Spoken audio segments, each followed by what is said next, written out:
بریم که تست‌های هوش رو با هم حل کنیم. کدوم پرستار قلابی می باشه؟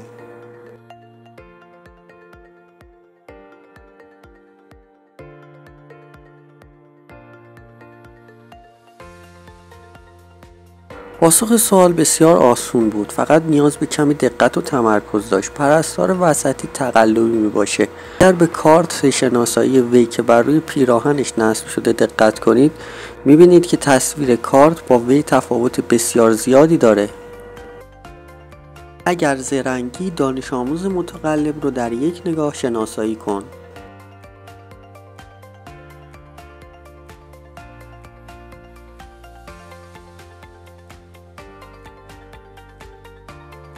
دانش آموز شماره 4 متقلب است. او داره زیر میز تقلب میکنه. برگه نقاشی الکی روی میز گذاشته تا مراقب متوجه نشه.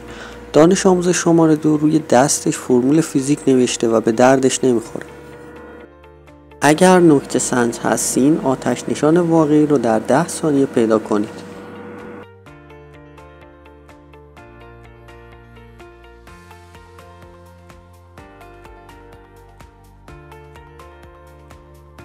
آتش نشان سمت چپی یک آتش نشان حقیقی نیست، زیرا دستکش در دست راست خود نداره. همچنین لباسش اصلاً کثیف نشده. کودکی دارای قدرت شگفت‌انگیز رو پیدا کنید.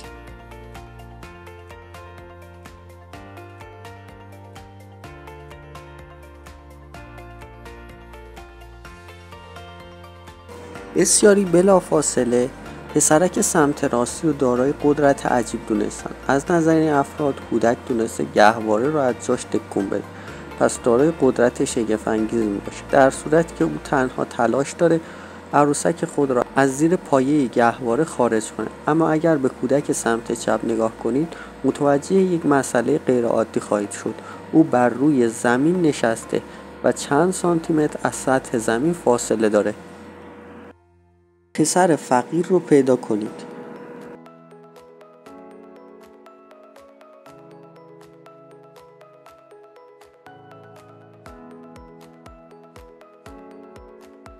می توانید به تمام لباس ها و ویژگی هایی که پسرها دارند توجه کنید. جواب پسر نوجوان شماره 3. مشخص است که نوجوان اول فقیر نیست، فقط دعوا میکنه. همین باعث شده که لباس او پاره شده باشه. پسر نوجوان دوم نیز شلوار جین مد روز رو که پارگی هایی داره پوشیده. اما نوجوان سوم واقعا فقیره. اگرچه لباس های او پاره نیست، اما کفش هایی داره که پاره هستن. احتمالاً او نتونسته کفش جدیدی برای خود تهیه کنه. کدام یک از افراد تصویر قصد داره کودک رو بدزده؟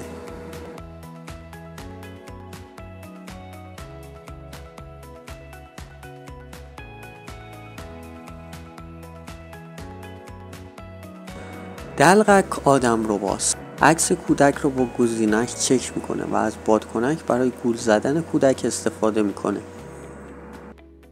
مادر نوزاد چه کسی میباشد؟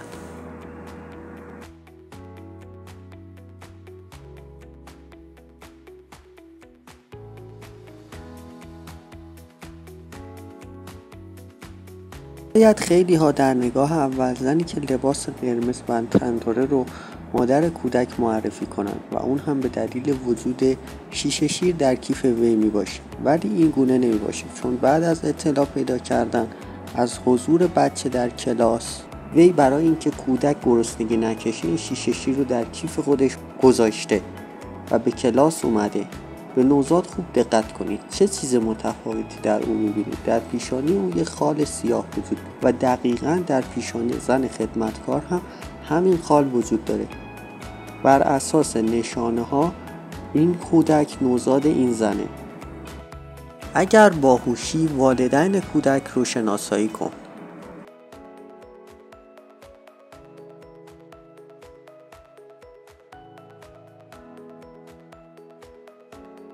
به تصویر 3 والدین با دقت نگاه کنید. در دست یکی عروسک، یکی دیگر ماشین اسباب بازی و یکی دیگر یک کوله پشتی قرار داره. اگر خوب دقت کنید، در تصویر سمت راستی زن عروسکی در دست داره. از اونجایی که کودک پسر علاقه‌ای به عروسک نداره، پس نمیتونه والدین اون کودک باشه. در دست مرد ماشین اسباب بازیه که با یه روبان پیچیده شده. محتمل ترین گزینه زن سمت چپ یکی کوله پشتی رو هم میکنه با یه شیشه شیر برای نوشیدن کودک. باهوشا بگن چه کسی از زندان فرار کرده.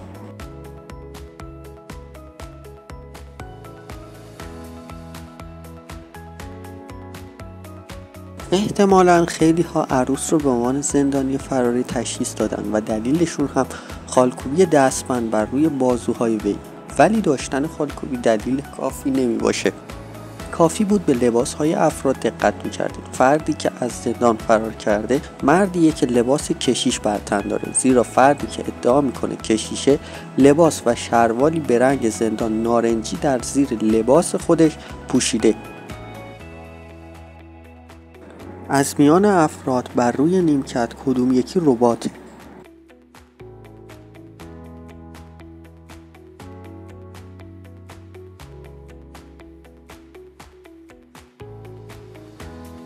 جواب بسیار ساده بود. همونطور که در تصویر کاملا مشخصه، ربات بین افراد زنیه که بالای سرش آنتن داره. بر اساس شواهد در تصویر چه کسی مرده است؟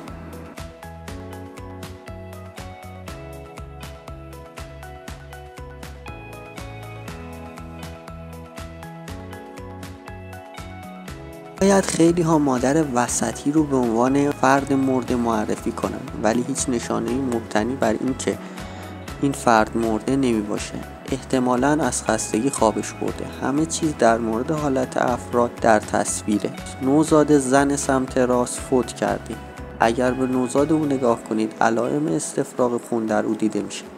رنگ صورت او مایل به سبز شده. همچنین اگر به حالت چشمان مادر نوزاد هم دقت کنید متوجه خواهید شد که وحشت کرده از اینکه نوزادش مرده ناراحت می باشه. چه کسی سریعتر باید به پزشک مراجعه کنه؟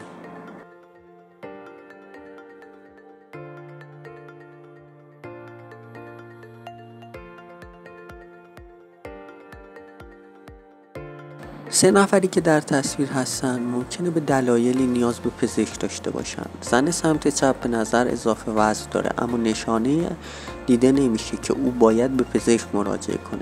مرد تصویر نیز دستش شکسته و واقعا از بیمارستان بازگشت و دیگه نیازی به این که بره بیمارستان نداره. اما زن جوان وسطی اگر به پاهاش دقت کنیم در ناحیه پاهای او تورم رو میبینیم.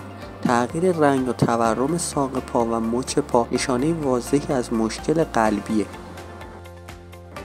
کدوم کودک یک پسر نیست؟